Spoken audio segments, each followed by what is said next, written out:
Guys, তো সেদিনকে আমি গেছিলাম আমার কোচিংয়ের পিকনিকে। তো সেখানে আমরা কত মজা করলাম সেটা দেখো। প্রথমেই ওখানে গিয়েছিলাম যখন, তখন ওখানে একটা খেলা শুরু হয়ে গেছিলো, ওই বালিশ পাসি। তো আমিও খেলেছিলাম, আমিও অ্যাটেন্ড করেছিলাম সেটা। তারপরেই নাচ গান শুরু হয়ে গেছিলো, ডিজে। তো এই যেখানে সবাই নাচছে, তো আমিও একটু নাচানাচি করছিলাম।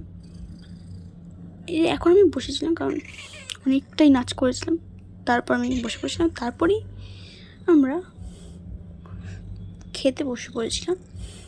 তো সেখানে কী কী ছিল তোমরা দেখতে থাকো। প্রথমেই ছিল, সেটা দেখি না, ফ্রাইড রাইস আর বেগুনি চিকেন কষা। তার সঙ্গে চাটনি পাঁপড় ছিল, কিন্তু সেটার শর্ট নিতে ভুলে গেছি। দেখা হচ্ছে পরের মিনিট ব্লগে, ততক্ষণ বাই বাই।